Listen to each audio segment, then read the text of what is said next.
Boa noite. Boa noite. Amém. Pastor Ariel está em Salvador, pregando lá na IBAN desde ontem, hoje pela manhã e provavelmente eu acho que nesse momento também. E então hoje eu vou trazer a palavra do Senhor à nossa igreja. Meu nome é Adriano, para quem não me conhece, e eu não sou o pastor da igreja, né? Como eu já disse, nosso pastor está lá em Salvador. Nós cantamos aqui hoje algumas músicas muito alegres, né? Algumas canções que nos fazem refletir a respeito da volta do Senhor, né? Nós cantamos aqui que o Rei está voltando, o teu nome irá chamar. O teu nome irá chamar? Amém? Tem muita gente aí que não vai chamar não, hein? Vou perguntar de novo, o teu nome irá chamar? Amém. É isso aí, a gente precisa ter essa certeza. E quando a gente ouve essas músicas, a gente começa a pensar e a meditar como será o porvir. A gente começa a pensar no céu. E aí a gente fica, como será o céu? Como será que vai ser o céu? Não é? É interessante que, eu não sei você, mas o céu é algo que não faz parte do meu dia a dia. Eu não tenho o hábito de ficar falando para as pessoas sobre o céu. Olha, eu vou para o céu, né? O céu vai ser assim. Às vezes parece que quando a gente vai falar sobre o céu para alguém, dá a impressão que a gente está falando de uma história de Papai Noel, não é? Ou a gente está falando parece um conto de criança, parece uma historinha de coelhinho da Páscoa. E às vezes a gente até acaba não falando para não parecer meio bobo, não é verdade? E a gente precisa refletir mais a respeito do céu. A gente precisa ser mais encorajado para falar sobre o céu. Porque afinal de contas, meus irmãos, o céu é o local para onde nós iremos. O céu é o lugar que nos espera. O céu é o que nos aguarda. E por isso nós precisamos ter essa convicção de que iremos para o céu. As pessoas que convivem conosco, elas precisam ver em nós que nós estamos aqui só de passagem. Nós cantamos aqui uma música de que estrangeiro eu sou. E nós precisamos ter essa convicção de que nós estamos aqui por apenas um breve período de tempo. E que o nosso destino é o céu. E quando nós falamos de céu, a Bíblia ela retrata várias vezes o céu. Paulo aos Filipenses, ele diz que o céu é onde está a nossa cidadania. Somos cidadãos dos céus.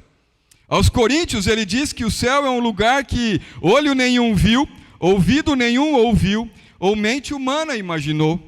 Mateus diz que é o local onde devemos juntar nossos tesouros. Nosso irmão acabou de falar sobre dízimos e ofertas, e Mateus ele nos ensina que o céu é o lugar onde os nossos tesouros devem ser guardados. Mateus também nos ensina que os perseguidos terão grande recompensa quando chegarem no céu. Isaías nos revela que é o local onde está o trono de Deus. O salmista nos diz que o santo templo do Senhor está lá. E é de onde estabeleceu o seu trono, e é de onde, como rei, tudo domina. Lucas diz que há grande festa no céu, quando um pecador se arrepende. E também diz que é onde está o ladrão, que se arrependeu e entregou a vida para Jesus, mesmo estando ainda numa cruz. O autor aos Hebreus diz que Jesus foi para lá, para se apresentar diante de Deus e interceder em nosso favor. João chama o céu de casa de meu Pai, lugar que Jesus foi preparar para nós. Jesus está lá no céu, nesse momento, preparando aquele lugar para quando a gente chegar lá. Aleluia. João também diz que lá está plantada a árvore da vida, cujo fruto será dado ao que vencer. Na revelação de Apocalipse, João diz que é o lugar que não haverá mais morte, nem tristeza, nem choro, nem dor. E lá toda lágrima será enxugada pelo próprio Deus. Quem quer ir para um lugar desse? Eu quero. Eu quero. Amém? Você também precisa desejar ir para o céu. O céu é a nossa esperança. O céu é aquilo que nós precisamos desejar com todas as nossas forças. E essa esperança é o que nos motiva. Essa esperança é o motor que nos impulsiona. Nós gostamos de dizer aqui que nós somos impulsionados pelo amor, e somos mesmo. Apóstolo Paulo, aos Coríntios 13:13, ele diz que agora permanecem 3 coisas: a fé, a esperança e o amor. Então nós somos sim impulsionados pelo amor, mas nós também precisamos ser motivados por essa esperança. Porque quando existe algo que você deseja muito, você se esforça para alcançar. Quando existe algo que você quer mais que tudo, você coloca aquilo como um destino, você traça aquilo como uma meta, e você foca naquilo, e você vai em frente e nada vai te parar. Porque você quer aquilo mais do que tudo na sua vida. Isso é ter esperança. Ter esperança é acreditarmos que Jesus está lá no céu, preparando aquele lugar para nós. Ter esperança é acreditar em dias melhores no céu e não aqui nessa terra. Ter esperança é acreditarmos que um dia esse momento de dor e tribulação que Manu disse aqui para nós há pouco que estamos passando, ter esperança é acreditar que um dia tudo vai passar. Ter esperança é permanecer focado naquilo para o qual nós fomos chamados. E a palavra diz que Deus plantou no nosso coração um desejo pela eternidade. E ter esperança é não tirar o olho da eternidade. Precisamos prosseguir firmes, sem que nada nos desvie do nosso caminho. E somente uma coisa pode fazer isso por nós: é a esperança. O que acontece é que muitas vezes nós temos tirado os olhos da nossa esperança. O tema da nossa mensagem hoje é: não abandone a esperança. Não abandone a esperança. O texto que nós vamos ler se encontra em Coríntios 2:4, de 8 a 9. Acho que está aqui, tá. E depois nós vamos ler um outro texto de Coríntios. Esse texto, ele diz assim: de todos os lados nós somos pressionados por aflições, mas não esmagados. Ficamos perplexos, mas não desesperados. Somos perseguidos, mas não abandonados. Somos derrubados, mas não destruídos.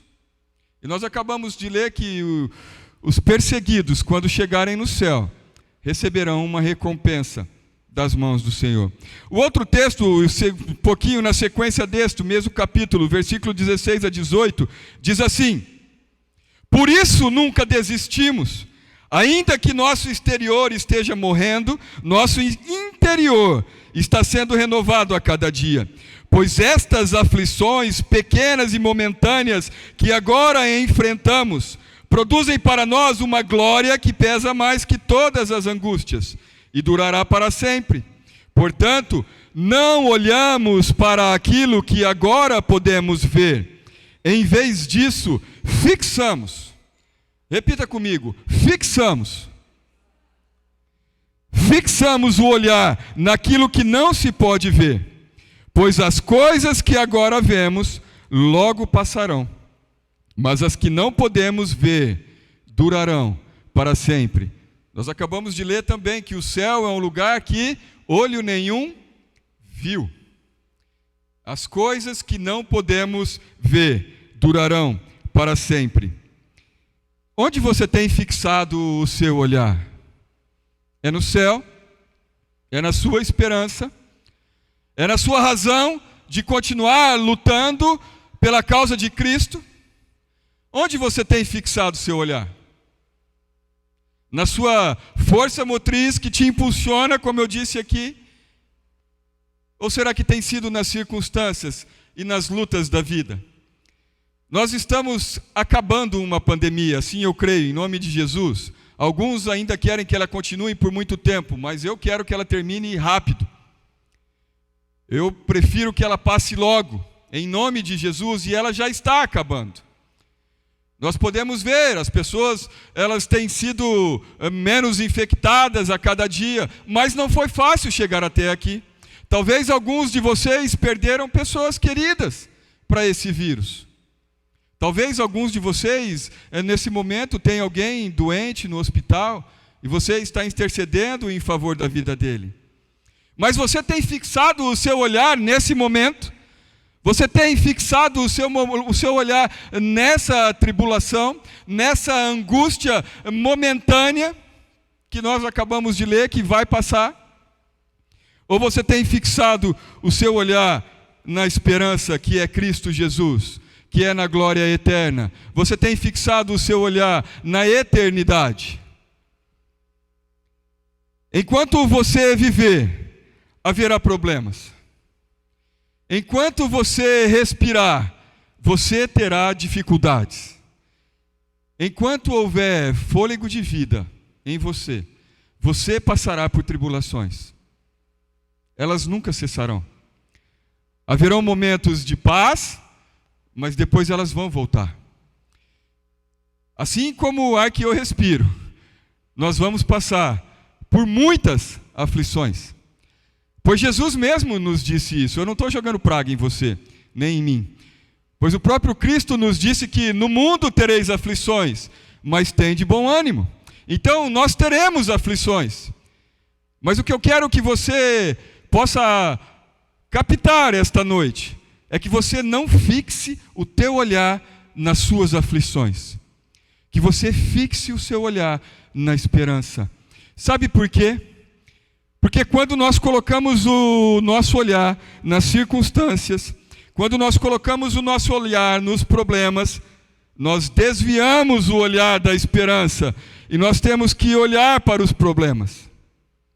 E quando nós desviamos o nosso olhar da nossa esperança, quando nós paramos de caminhar olhando para a esperança e nós começamos a olhar, e eu não posso ir para lá senão sai fora.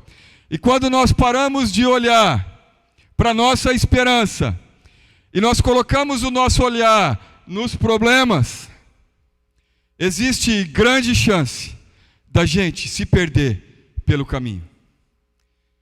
O contexto de Êxodo 15 e 16, quando o povo estava saindo do Egito, e nós falamos muito sobre isso hoje pela manhã, quem não veio na escola bíblica dominical está perdendo uma preciosidade. Então hoje de manhã nós falamos um pouco sobre isso.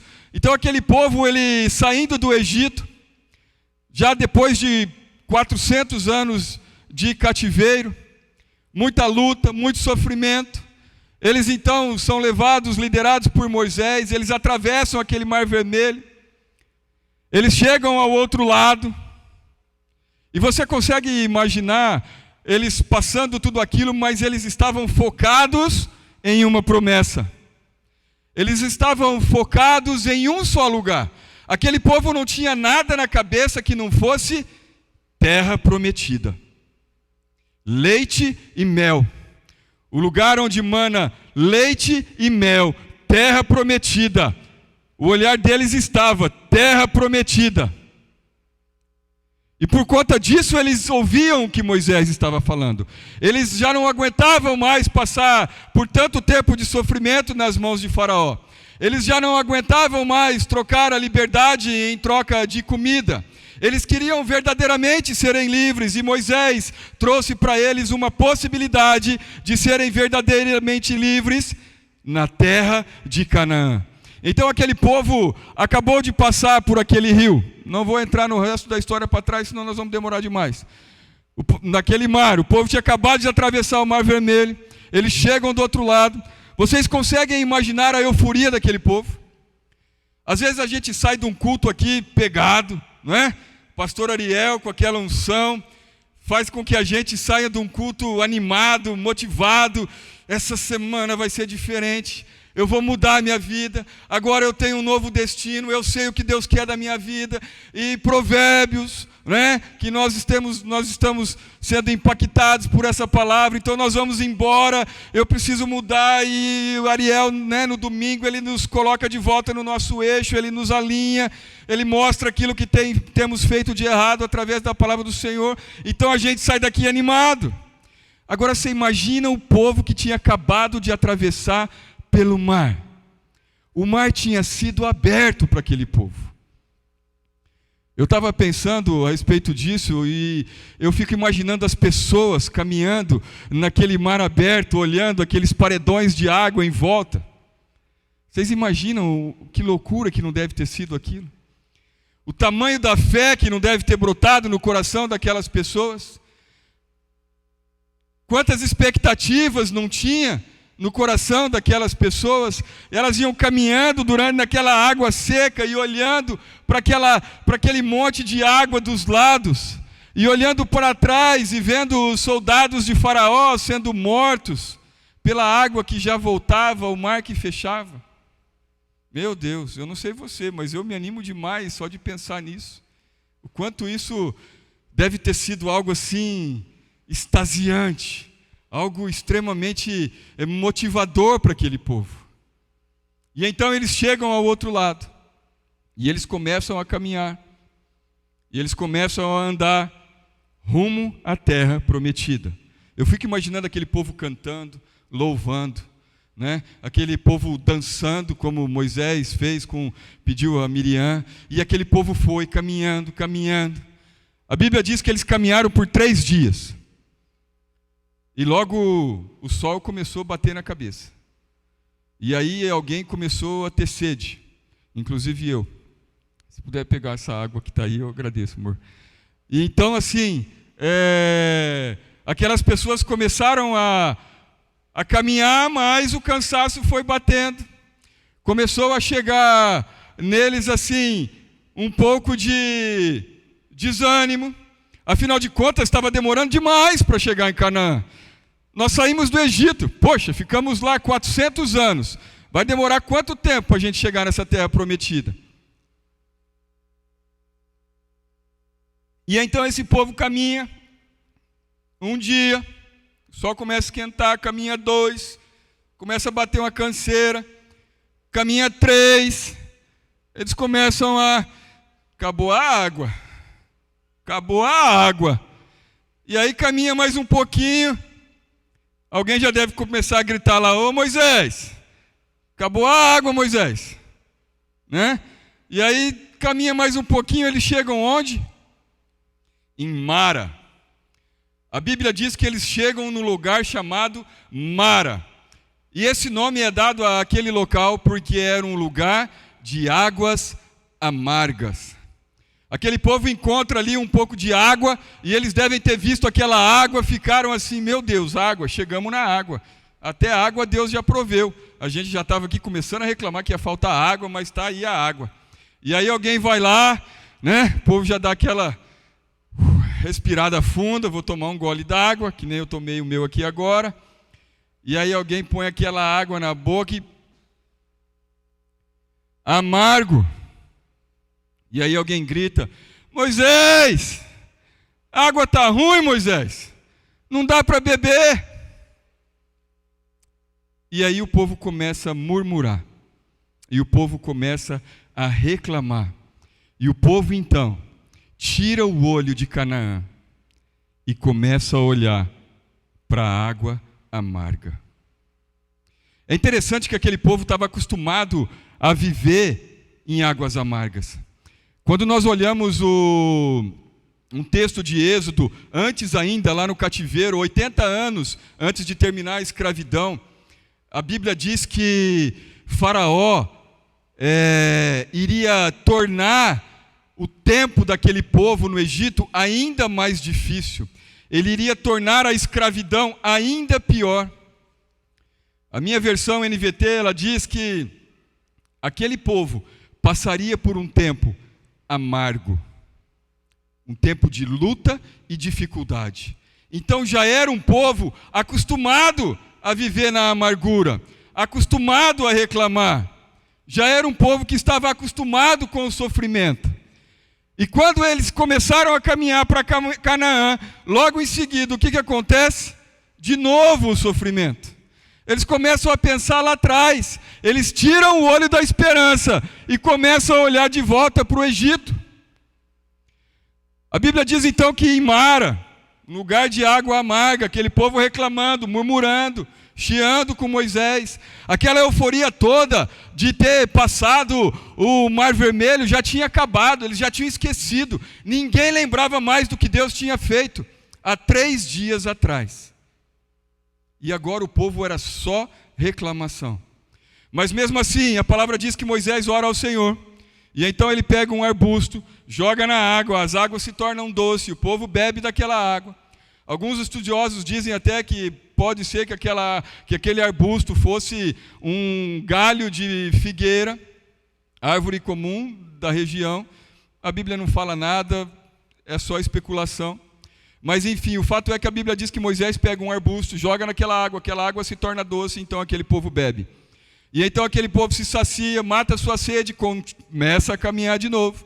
E aí está todo mundo animado de novo. Aí aparece alguém, deve ter falado assim, eu não falei para você que Deus ia arrumar água? Eu falei para você que Moisés era o cara, que ele ia orar e que ele ia dar um jeito, você parece que não conhece, né? E aí vai um motivando o outro e começam de novo em rumo a Canaã. E começam a caminhar de novo para Canaã. 25 dias depois, aquele povo chega diante do deserto.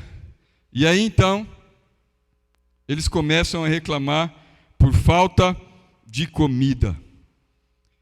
Eu marquei aqui, no deserto de Sim. Êxodo 16, 2. No deserto, toda a comunidade de Israel reclamou a Moisés e a Arão: quem dera a mão do Senhor nos tivesse matado no Egito. Lá nós sentávamos ao redor da panela de carne e comíamos pão à vontade. Pão e peixe. Quem estava aqui hoje pela manhã sabe por que eu estou dizendo isso. Pão e peixe. De novo, o povo tira os olhos da esperança e volta os olhos para encher a barriga, para se saciarem daquilo que é efêmero e que dura pouco, e que a palavra diz que vai passar.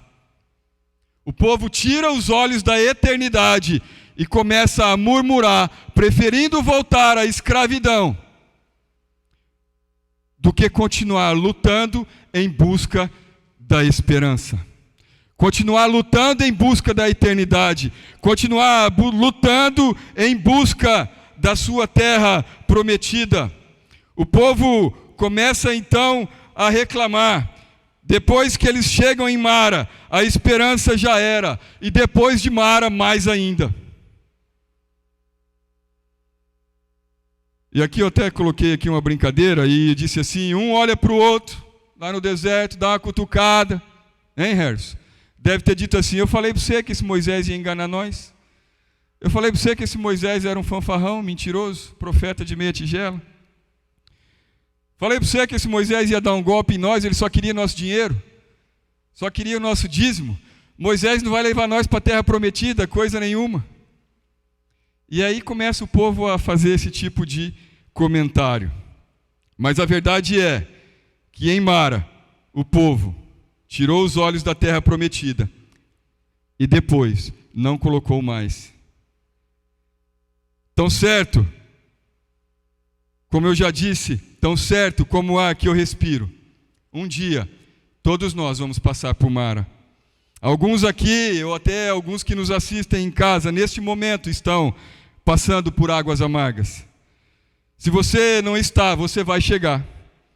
Mas como eu e você temos reagido diante de águas amargas? Como que nós, que temos ouvido da palavra do Senhor, como que nós, que já conhecemos a história dos hebreus, do povo do Egito, Luciano Subirá gosta muito de dizer que o escritor aos hebreus registra que tudo que foi escrito para o nosso ensino foi escrito. Então essas histórias que estão aqui escritas, que nós já sabemos, mesmo sabendo cada uma delas, como nós ainda hoje reagimos quando chegamos diante de águas amargas? Como é a nossa reação quando nós estamos diante da falência? Como nós reagimos quando estamos diante da morte, diante do câncer? O que nós fazemos diante do desemprego, da traição? Qual é a nossa atitude quando acontece conosco algo de inesperado, um acidente? Para onde nós estamos olhando nos momentos de perseguição? Para onde nós estamos olhando quando as coisas ficam difíceis? Será que nós continuamos com os olhos fixados na eternidade?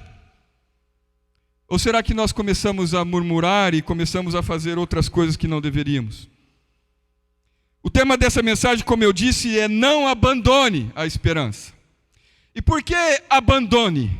Por que eu usei essa palavra abandonar? Eu fui fazer algumas pesquisas quando Deus colocou essa mensagem no meu coração e eu coloquei lá, não abandone a esperança. E não achei, não tem nenhuma mensagem na internet com esse título. Mas eu achei várias de não perca a esperança.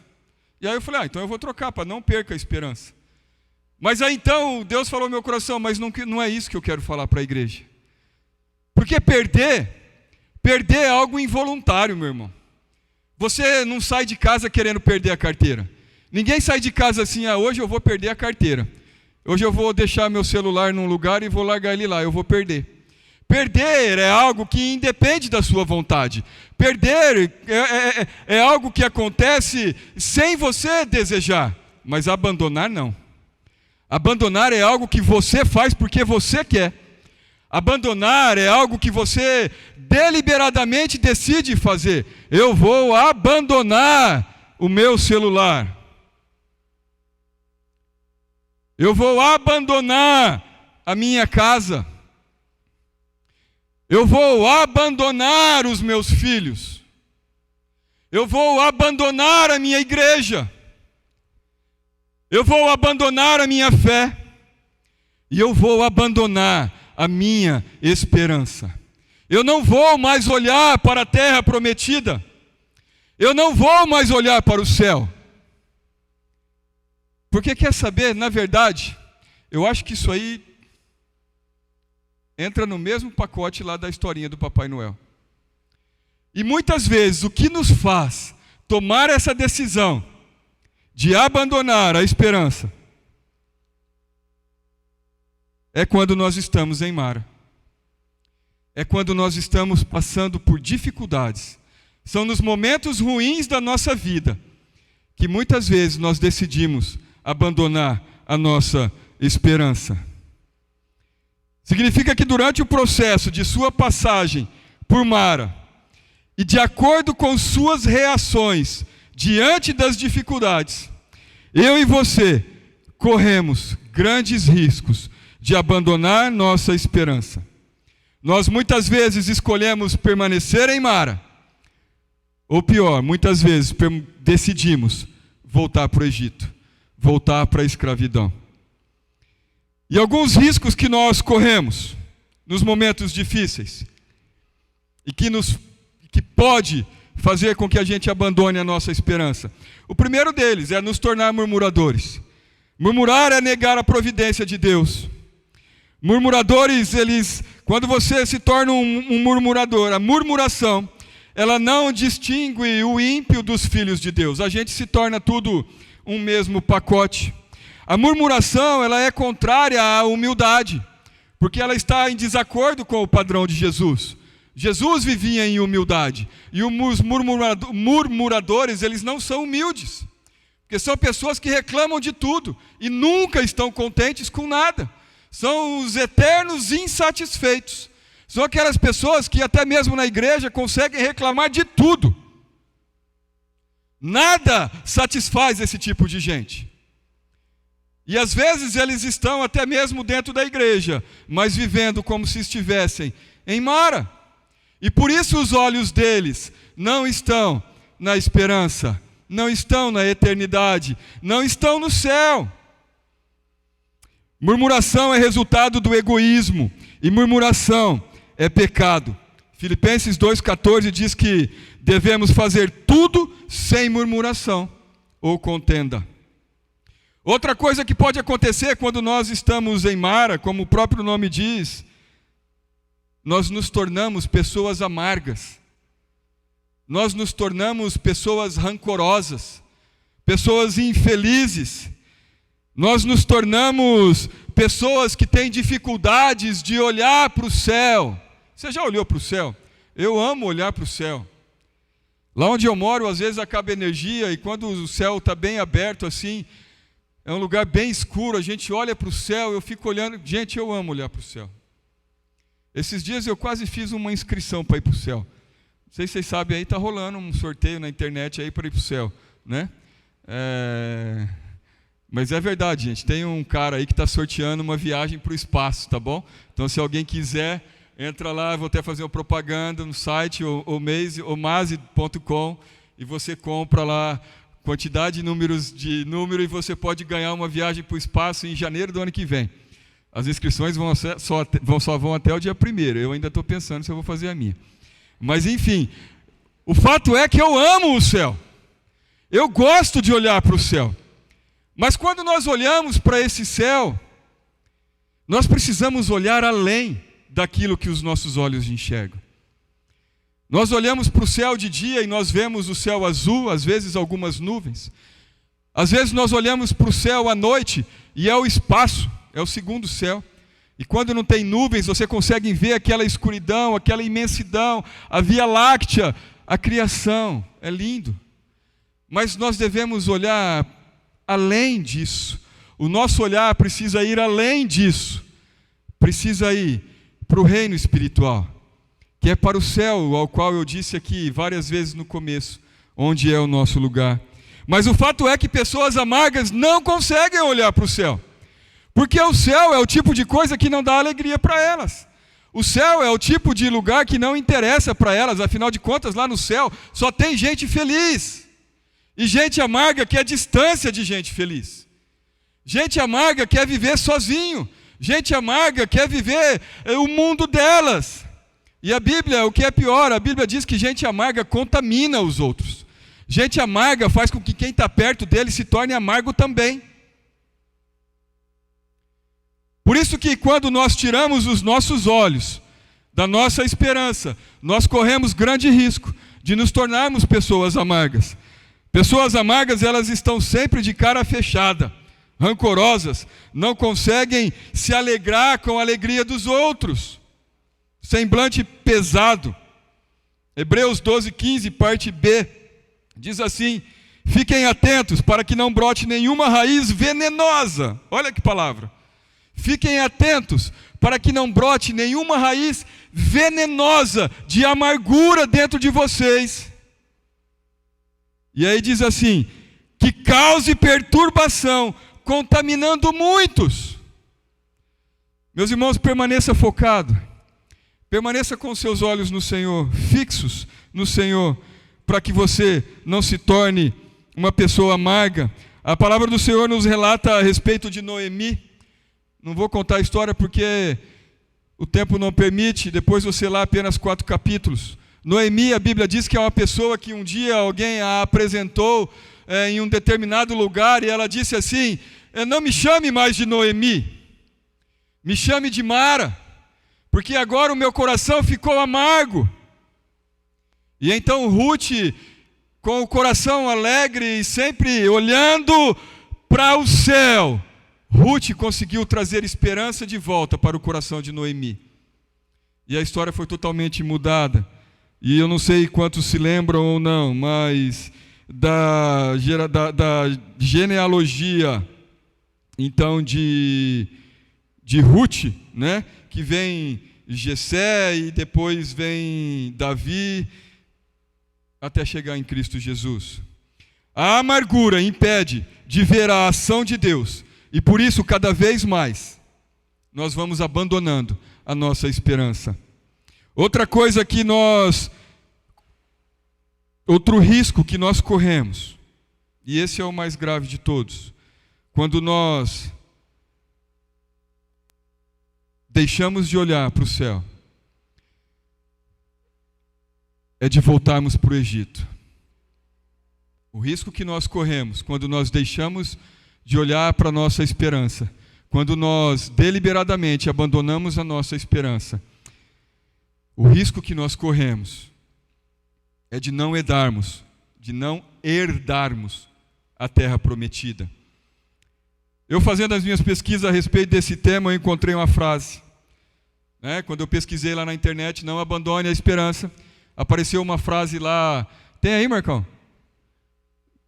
Você lembra? Bota aí. Tem essa frase aqui, ó. Abandoneis a esperança, vós que entrais. Dante Alighieri. Mês que vem faz 700 anos que Dante Alighieri morreu. Ele é o autor de uma obra literária, escritor italiano, que é muito famosa, conhecida como a Divina Comédia. E em sua obra Divina Comédia, Dante Alighieri, ele faz uso dessa frase. Abandoneis a esperança, vós que entrais. Vocês sabem, na Divina Comédia, na obra literária de Dante Alighieri, onde é que está escrita essa frase? Alguém sabe? Alguém já tinha visto isso antes? Não, eu também não, confesso, fiquei sabendo há poucos dias. Mas essa frase na obra de Dante Alighieri está escrita na porta do inferno. E ela é muito real quando nós analisamos essa frase, a profundidade dela.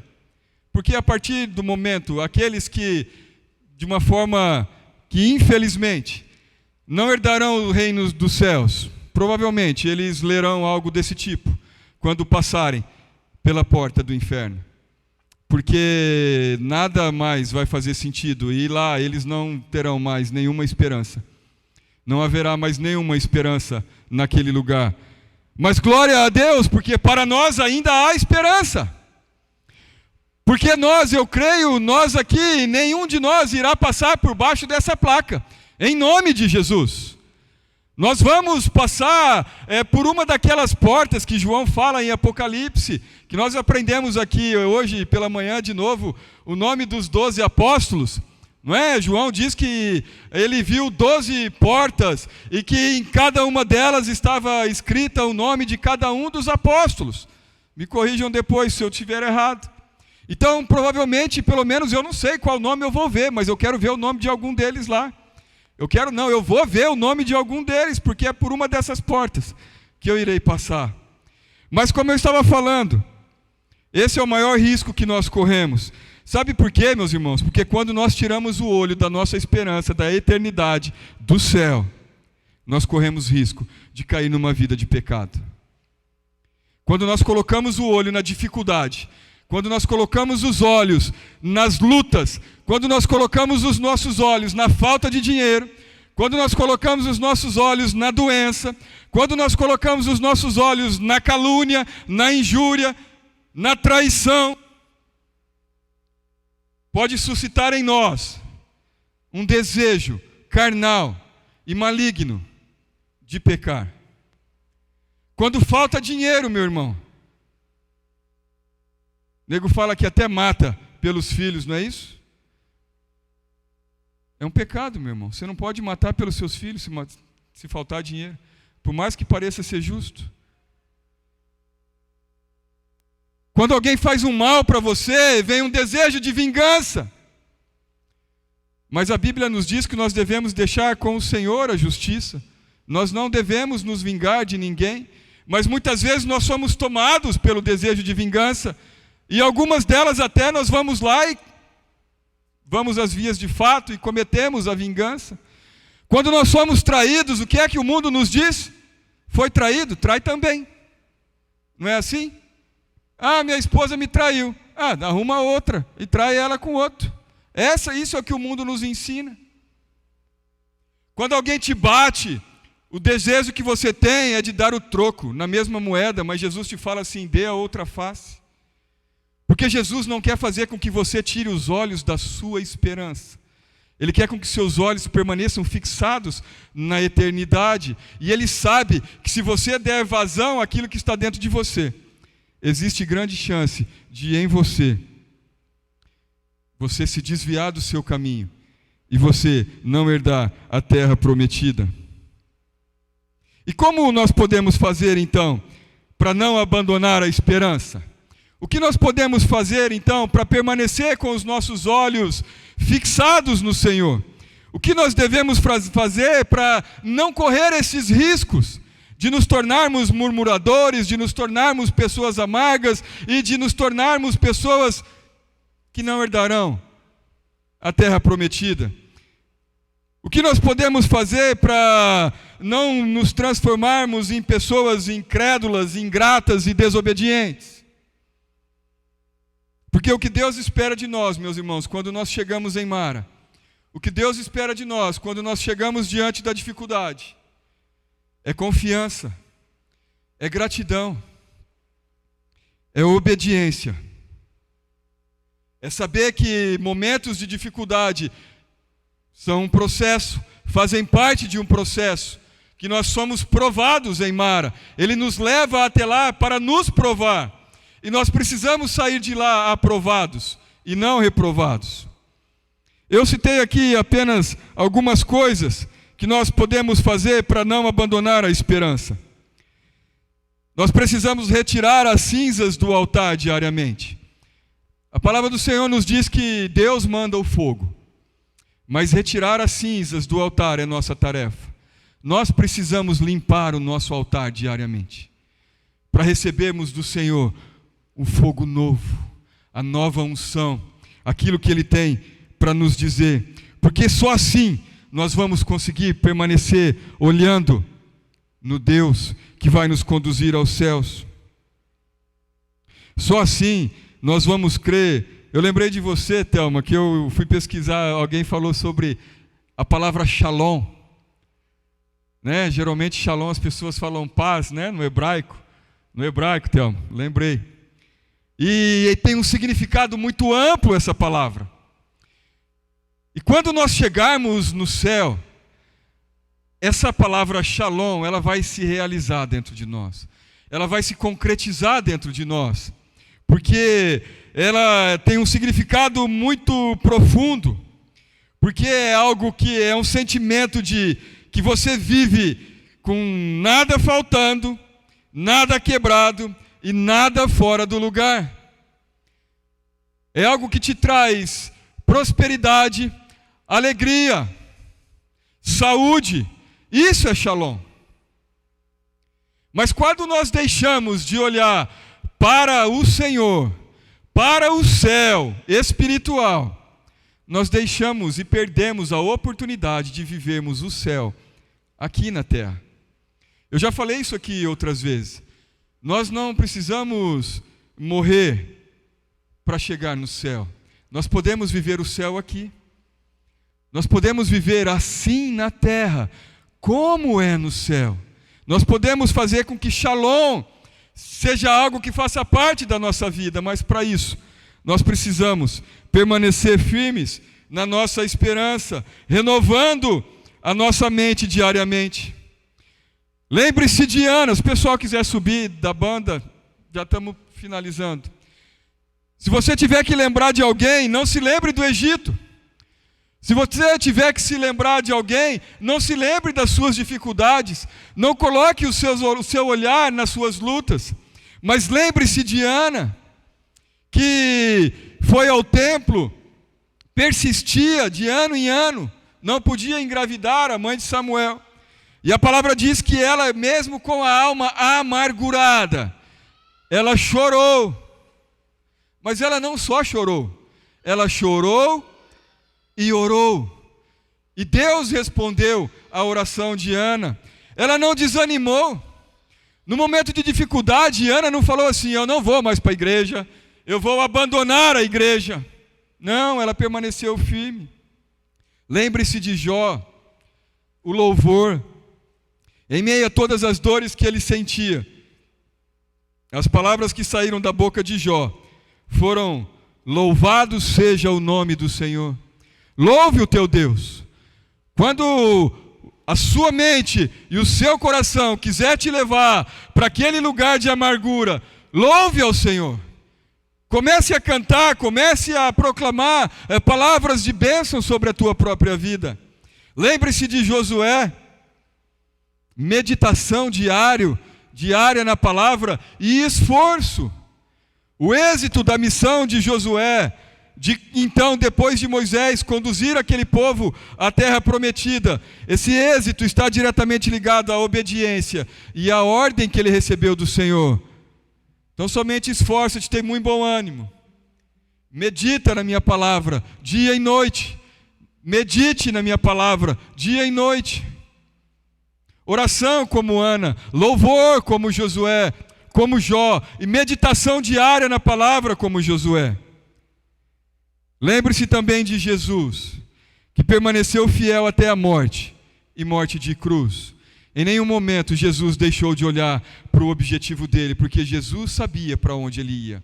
Jesus tinha convicção de que depois da morte na cruz, ele estaria no céu. Ele confessa isso no próprio ato de crucificação dele, quando ele diz àquele ladrão: ainda hoje estarás comigo no paraíso. Então, quando a dificuldade vier sobre você e tentar te abater, lembre-se que um dia você estará com o Senhor no paraíso. Faça com que essa lembrança te motive a passar pelas lutas. Eu não sei qual é a luta que você tem. Talvez você esteja com alguma luta no seu dia de hoje. Mas lembre-se que o Deus que vai te levar para o céu, Ele é muito maior do que a sua luta. Permaneça no caminho, não se desvie, não corra riscos desnecessários, meus irmãos. Não se desvie do caminho que te conduz à salvação. Permanecer é uma das grandes chaves. Quando as lutas vierem, quando a morte bater na sua porta, quando a doença chegar, quando o dinheiro acabar, quando o acidente te pegar de surpresa, quando você ouvir está demitido, quando a rejeição chegar e alguém te dizer não te quero mais, quando o ladrão te roubar, ou quando as coisas fugirem do seu controle, quando vier a pandemia, ou quando vier outra pandemia, quando a água estiver amarga, quando a comida acabar, quando te pregarem numa cruz, quando a calúnia vier, a perseguição chegar, quando te jogarem pedras, não abandone a esperança. Faça como Estevão. E eu amo essa passagem. Aliás, eu já falei sobre ela uma vez na igreja. Permaneça cheio do Espírito Santo. Isso aqui que eu estou dizendo para você agora está relatado na palavra do Senhor em Atos 7, 54 a 59. Dizendo que Estevão permaneceu cheio do Espírito Santo. Olhe firmemente para o céu. Eles se abrirão diante de você, e você verá a glória de Deus. Você verá Jesus no lugar de honra, ao lado do Pai. Então ore, entregue o seu espírito ao Senhor. E eu amo esse final, porque ele diz: adormeça em paz. Adormeça em paz. E eu quero finalizar rapidamente, nós temos ainda alguns minutos. Às vezes uma coisa que nós frequentemente ouvimos das pessoas, quando a gente fala para elas do céu, é que ninguém nunca foi lá e nunca voltou para contar como é, não é? Quem já ouviu isso? Eu já ouvi várias vezes: eu não conheço ninguém que já foi no céu e voltou. Quando você fala sobre o céu, a pessoa às vezes, para desdenhar se ele existe ou não, uma das coisas que ela fala desdenhando é isso: eu não conheço ninguém que nunca foi lá e nunca voltou para contar. Mas a palavra do Senhor, ela nos diz sobre alguém que teve uma revelação do céu. E eu quero rapidamente, em poucos minutos, ler para você Apocalipse 21. E é um retrato do céu. É o local para onde eu e você um dia iremos, em nome de Jesus. E se você não tem certeza de que você vai para o céu, você precisa sair daqui esta noite com essa convicção. Você precisa sair daqui deixando os seus problemas. Não é para você abandonar seus problemas e dizer, ser inconsequente ou ser um irresponsável. Eu não estou dizendo se você ficou desempregado, você vai para a tua casa dormir. Não, você precisa continuar. Você precisa ir atrás de emprego. Se você ficou doente, eu não estou dizendo para você, como alguns irresponsáveis fazem e mandam você parar de tomar remédio. Não, confie na ciência sim. Deus é o Deus da ciência. Ele capacitou os médicos, os cientistas para produzir remédios. Então, se você tem alguma doença, continue tomando seus remédios. O que eu quero dizer para você é para você não colocar a esperança no teu remédio e nem na cura. Porque a tua esperança, talvez, se você depositá-la na cura, você vai se frustrar, porque pode ser que ela nunca chegue. E então você vai desconfiar de Deus. Muitas vezes nós desconfiamos de Deus, porque nós colocamos a nossa esperança nas coisas que vão passar. E por isso nós erramos, e caímos, e desanimamos. Mas sabe o que é legal? Que a palavra do Senhor nos diz em Provérbio, que o justo por 7 vezes cairá, mas todas o Senhor o levantará. O chão é o lugar do ímpio, o chão é o lugar do injusto e daquele que não se arrepende. Mas para nós que reconhecemos Jesus, e você tem a oportunidade de fazer isto essa noite, Ele quer te levantar, Ele quer te dar algo novo, Ele quer te dar essa esperança. Ele quer fazer com que você possa olhar para o céu e dizer: aí é o meu lugar, Senhor. Ah, Deus, um dia nós iremos encontrá-lo, Pai. Deus, como nós esperamos ansiosamente por esse dia. Mas isso também não significa que você precisa desejar a morte. Porque às vezes a gente acha: se eu morrer, eu vou fugir dos meus problemas. Eu preciso sair de Mara. Eu não aguento mais esse lugar amargo. Então eu quero morrer, Senhor. Não. Dê tempo ao Senhor. Não fuja daquilo que Ele tem para você. A palavra do Senhor, nós vamos ler ali, é uma palavra dura. Mas ela diz que os covardes não entrarão nos céus. Então seja corajoso como Josué. Ser forte e corajoso e não abandone a tua esperança. A palavra do Senhor nos diz assim: então eu vi um novo céu e uma nova terra, pois o primeiro céu e a primeira terra já não existiam, e o mar também não existia. Eu vi a cidade santa, a nova Jerusalém, que descia do céu, da parte de Deus, como uma noiva, belamente vestida para o seu marido. Ouvi uma forte voz que vinha do trono e dizia: vejam, o tabernáculo de Deus está no meio do seu povo. Deus habitará com eles e eles serão o seu povo. O próprio Deus estará com eles. Ele lhes enxugará dos olhos toda lágrima, e não haverá mais morte, nem tristeza, nem choro, nem dor. Todas essas coisas passaram para sempre. E aquele que estava sentado no trono disse: vejam, faço nova todas as coisas. E em seguida disse: escreva isso, pois o que lhe digo é digno de confiança e verdadeiro. E disse ainda: está terminado. Eu sou o Alfa, o Ômega, o princípio e o fim. A quem tiver sede, como lá em Mara, darei de beber gratuitamente das fontes da água da vida. O vitorioso herdará todas essas bênçãos, e eu serei seu Deus, e ele será meu filho. Mas os covardes, os incrédulos, os corruptos, os assassinos, os sexualmente impuros, os que praticam feitiçaria, os adoradores de ídolos e todos os mentirosos, estão destinados ao lago de fogo que arde com enxofre. Esta é a segunda morte. Então um dos 7 anjos que seguravam uma das taças com as últimas 7 pragas se aproximou e me disse: venha comigo, eu lhe mostrarei a noiva, a esposa do Cordeiro. E ele me levou no espírito até um grande e alto monte, e me mostrou a cidade santa, Jerusalém, que descia do céu da parte de Deus, brilhava como a glória de Deus e cintilava como uma pedra preciosa, como jaspe, transparente como cristal. O muro da cidade era grande e alto, com 12 portas, guardada por 12 anjos, e nelas estavam escritos os nomes das 12 tribos de Israel. Vai chegar naquelas portas que eu falei. Havia 3 portas de cada lado, leste, norte, sul e oeste. O muro da cidade tinha 12 pedras de alicerce. Não era nas portas, era no muro. E neles estavam escritos os nomes dos 12 apóstolos do Cordeiro.